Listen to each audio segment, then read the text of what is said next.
Hello and welcome. My name is Maestro, and today we're going to be looking through how to start the F15C inside of Falcon BMS. But before we hop into the jet, we're going to go ahead and look through our key bindings real fast.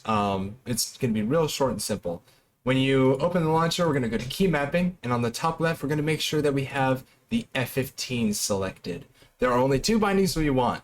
We're going to need our, give me just a second, our throttle cutoff, release, left and right engine. These are the two bindings that we're going to need for today when it comes to starting the aircraft. I have these bound to my left and right arrow keys, corresponding for the left and right engines respectively. You can have these bindings whatever you want, but these just work for me to make the most sense. But yep, these are the only bindings you need for the startup. Let's go ahead and hop into the jet. Okay, so I lied a little bit. Before we hop into the jet, we actually need to configure two things. One is our loadout. So when we get in here, I'd like to take two Sidewinder X's, and the rest is up to you. Anyway, this is the main thing that we need to look at, and that's our DTC, our data transfer cartridge. And here, we're going to go through all of these little tabs and make sure that they're all saved. So harm, save. Link 16, we're going to hit L16, and then save. IFF plan, save. Com plan, save. You do that for every one of them. So make sure you hit com plan, IFF plan, link 16 plan, and make sure that you save. Okay, let's go ahead and hop into our jet. Alright, welcome aboard the F-15 Eagle in Falcon BMS. We're going to go ahead and begin our starting procedure. However, I'm going to go ahead and do things one at a time, so this is not going to be a super fast startup. We're just doing things one at a time so it's easy to follow and you guys don't get lost, or it's easy to keep track of things while, as we go. Okay, let's go ahead and arm our ejection seat real fast. And there's no real setup we need to do. The aircraft is pretty much ready to go. There is one knob that we need to flip or turn, and that is our fuel source knob. And it's over here on our right side. We're going to set this to both. This allows the engines and the JFS starter to get air, which keeps these things running. Let's go ahead and move our right engine master switch to the forward position and close the cover. And we're going to go ahead and do these engine control. These are your nozzles, the engine nozzle control switches. We're going to move those forward. And we're going to go ahead and move our right engine generator to the forward position.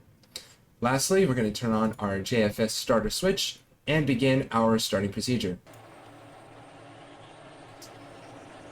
As you can hear, in the back behind us is the JFS, and we get a green light. We're going to go ahead and start the right engine by lifting the finger lift. You should hear a clicking sound, and pretty soon the RPMs should begin rising. I think it's because I did it really fast that it's going to take a second before it actually does it, so stand by. There it goes. On its own, it just started going. So if you do the whole process really fast, you click it but nothing happens, give it a second and it should start climbing. Anyway, when it reaches about 24, 25 RPM, we're going to go ahead and move the right engine throttle to the idle position by hitting that cutoff binding we set earlier. And there it goes. RPM should begin climbing rapidly. Temperature should begin climbing rapidly. This should settle at around 72. Oh gosh, that was loud. 72 RPM. And let's go ahead and close our canopy.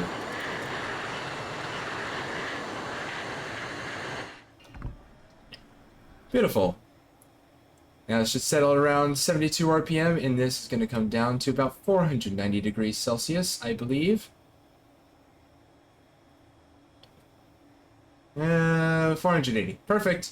This is optimal. Good engine start. Let's go ahead and start our left engine now. Left engine master switch forward, cover down, left engine generator forward, and we're going to go ahead and go to our left side and hit this little finger lift. RPM should begin climbing. Same exact process. Wait for 25 or so RPM, and we're going to move the left throttle to the idle position.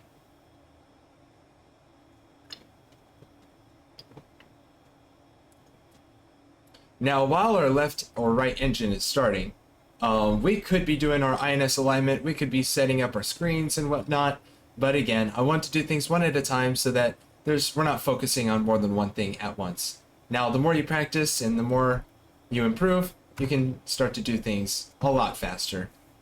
Okay, we reached 25, we moved the left throttle to the idle position, and RPMs are now increasing. This is exactly what we want to see. And on automatically, the JFS will disengage, both engines are started up, and we can go ahead and proceed with other parts of the aircraft. Let's go ahead and turn off this master caution, and turn on our HUD by twisting this knob. Okay, HUD is on. We can go ahead and turn on both of our screens. And we can go ahead and turn on our data link and our IFF. And we can move our radar power to standby. Turn our master arm on just for now so that we don't forget about it later. And let's go ahead and turn on our RWR and our EWWS and set our countermeasures to semi-auto. Good. Let's go ahead and begin our INS alignment. This is one of the longest processes of this aircraft, but we cannot do it before engine start. So make sure that at least one of your engines is started before beginning your INS alignment. First, we want to move this first knob to PP, which stands for present position. Then we're going to move this knob to GC for GC alignment. Next, we're going to turn on this power button. This basically turns on the alignment system, and to start it, we're going to hit enter. Now, after we hit enter, what we want to wait for is this align button to appear. It's going to go through 3 stages. It's going to go through solid, slow flash, and rapid flash. When the ALN or align light flashes rapidly, that is when our aircraft will be fully aligned, and we move this knob to INS, hit enter again, and then turn it off. And then our aircraft will be fully aligned at that point. We can go ahead and turn on our external and internal lights as desired. Oh, and make sure that your ICS switch is turned on. Don't forget about that. And there goes our ALN light. It is a solid light. We want that to go from solid to slow flash, and from slow flash to fast flash. And that is when our aircraft will be aligned. So we need to wait just a little longer. In the meantime, we can go ahead and go out onto this screen. Now what we want to wait is for terminal load, initialize, and net entry. It is at this point that we can go to our DTM and hit read. So on that main menu, those initialize and all that stuff in the middle doesn't appear until we move this knob to norm. This is our data link or link 16, JTID's knob right there. We have to set that to norm, and then all of this will appear. So we ran through the bit or the read, and we have no problems. If it's blank, this is perfect. That's what we want. And we should have this. It should go from initialize to go, and net entry will go to in progress, to course, to fine. And once we get fine, this means that our aircraft is ready to go with our data link.